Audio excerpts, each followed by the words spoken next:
Tune in to CNBC TV18 for all the action. Now, noted economist RAJAN is of the view that the Indian rupee is not far below its true fundamentals. The former IMF chief economist also asserted that India does not have to go into panic mode just yet, despite the setbacks on the currency, inflation and growth fronts. Earlier in the day, I interviewed RAJAN and began by asking him about the way forward for the rupee. Listen in. I think you have to be cautious about what the Reserve Bank can do and what it can't do. Clearly, the Reserve Bank can't maintain a level of the currency if that level is not consistent with fundamentals. You can spend a lot of time defending a rate which is indefensible and lose a lot of reserves. However, that's not to say the Reserve Bank is powerless. I think what it can do is, if there's rampant speculation, if there is a sense that the currency has overshot in any particular direction, it can actually reverse that process by intervening, and it certainly has plenty of ammunition on its command. So I think the Reserve Bank is not without bullets. It has various ways it can tackle this, but at the same time you have to be careful about asking more of the Reserve Bank than it can achieve, which is, it certainly cannot maintain a currency at a level which is unsustainable. But what's your own view and take on where the rupee could possibly be headed? Because we've seen severe volatility in the rupee, in fact much worse than what we've seen in other emerging markets or even our other Asian peers. What's your own view on the rupee and what's going on with the volatility that we're seeing? Well, it certainly has depreciated more than other Asian currencies, that's for sure, but that's in nominal terms. Remember, India has had higher inflation over a substantial period of time than other Asian economies. So in terms of the real effective exchange rate, which is really what you should be looking at in terms of fundamentals, it's not clear that the rupee necessarily is so far sort of below its true fundamentals. That said, I think anytime there is rapid depreciation of a currency, anytime there is excess volatility, clearly one of the jobs of the central bank is to curb that volatility, to make sure that it doesn't become self-fulfilling. And that's, I think, a good reason at points like that for them to take action. We also get you a day ahead of the credit policy, and it's going to be a tough balancing act for the Reserve Bank because we've already seen 13 rate hikes coming in. Inflation continues to be India's #1 concern and problem, and on top of that we've now got an increasingly slowing economy, with the slowdown now being pretty widespread. Given that, what would your own expectations be from the Reserve Bank, and what do you expect the governor really to do? Well, I don't want to prejudge or guess what they're going to do. But it's very easy to say that the Reserve Bank is in a very tough position. On the one hand, inflation is still high, and it's hard to bring rates down at this point without the battle against inflation being won. You don't want to have to start fighting the battle all over again. But on the other hand, you have to believe that some of the inflation is coming from sources that are to some extent outside the RBI's control. One, the tremendous demand, especially in rural areas, generated in part by fiscal measures, and second, the supply constraints in very real supply constraints in some areas of the economy, including in food. So it is a tough balancing act.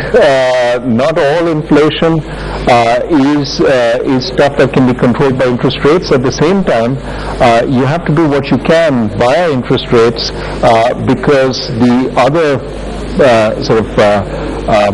supports are really not there to combat inflation. I'm going to ask you to put on your, economic advisor to the government, or the Prime Minister's hat, RAGHURAM.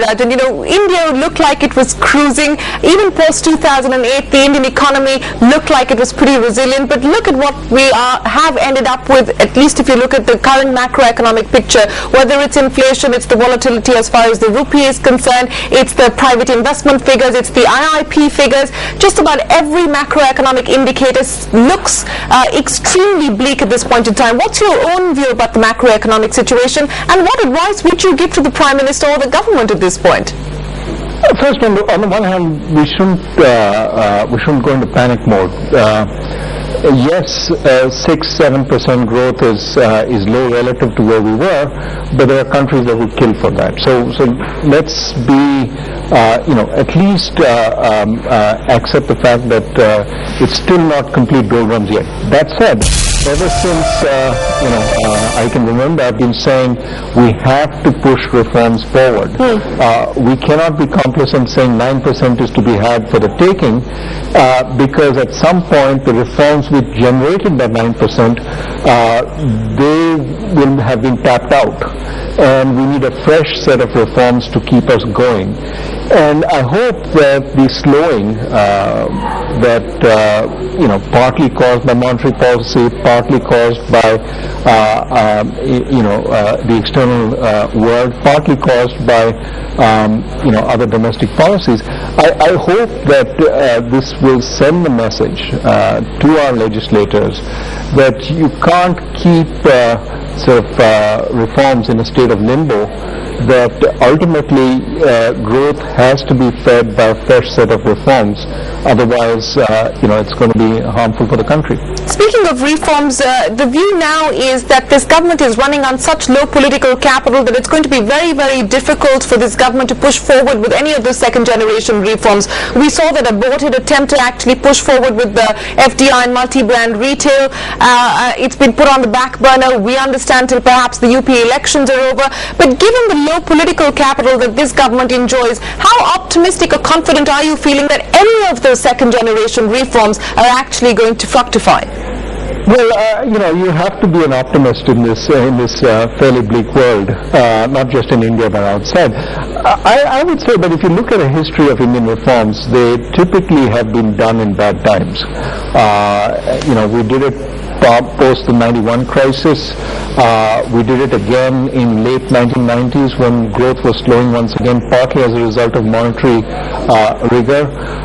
And hopefully the slowing of growth will give some energy, some impetus to the reform process, and it will also to some extent weaken the forces against reform, people who are saying, oh, why bother about reforms when in fact growth is very strong. Let's focus on distributing the benefits of growth rather than creating growth. Before I move on to talk about the world, let me ask you my final question on India. Given, the fact that you don't believe there is need to press the panic button just yet, and yes, we are growing at least about 7%, if it's not the 8-9% that we were expecting to grow at. What, to your mind, is India's biggest problem? And given our macroeconomic picture, how do we stack up against other emerging economies? What are you hearing? Well, I think for sure, first, when I say don't press the panic button, it doesn't mean let's stand still and not do anything. You need to do stuff, but let's do it, taking the long-term picture into account. Clearly on the fiscal side, we look much worse than almost anybody else in Asia. And that partly is responsible for the souring of the view of India. On the one hand, we have growth giving us some momentum. With growth slowing, people are focusing more both on our fiscal deficit as well as on our trade deficit. And on both those measures, we look much worse than other Asian countries. So you could believe that part of the depreciation is because our macroeconomic picture doesn't look great. So we're already doing what, to some extent what it takes on the monetary side. We need to do more on the fiscal side. And clearly, it is high time we did what we've always been saying about wasteful subsidies, etc. We need to rein them in, and hopefully the new budget will do that. But I think apart from that, there are a few things which have been on the anvil for some time, which we need to move on much faster. GST, in limbo for a long time. Let's move ahead. Let's not let the good be, let's not let the perfect be the enemy of the good. If we don't get the perfect law, let's at least push what we have and make adjustments as we go, rather than wait for that perfect law to be born. Similarly, I think land acquisition, that's holding up projects. Let's get the land acquisition bill in a form that is practicable, in a form that is acceptable to both sides, the acquiree and the acquired, and let's move forward on that. I think if you pick 3 or 4 select reforms which are going to make a big difference, GST, land acquisition, UID, these are things I think that would make an enormous difference. Let's bring the political parties together on this and push forward. Well, RAGHURAM Rajan over there speaking to CNBC TV18. Well, that's right, and in fact, several more pieces of advice that RAGHURAM Rajan had, but we will get you more details on that in a bit. But what about the advanced tax numbers?